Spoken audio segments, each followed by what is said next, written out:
नमस्कार दर्शक बंधु आज चलते बनैबा कखार फूल बरा।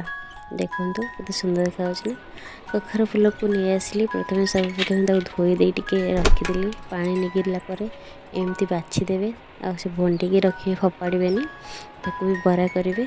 चलतु देखिए बाटण बनैबा। देखु बाटण सोरिष अदा रसुण किछि चाउल आ लंका एमती पकईदे बाटीदबा। देखु बाटी सारापर सी बटर को किसी बेसन पकेबे। बेसन पकेले भल लगे।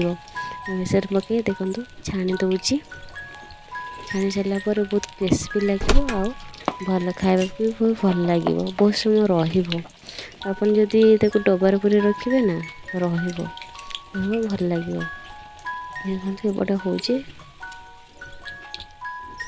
सब छाणी सारापर आपको देखा केमती देखा जाउछि। देखंतु आपण मानको जदि मो वीडियोटी भल लगी थाए लाइक करिवे, शेयर करिवे, सब्सक्राइब करिवे जमार भूलिबेनी। सब्सक्राइब करिवे। रहउछि जय जगन्नाथ।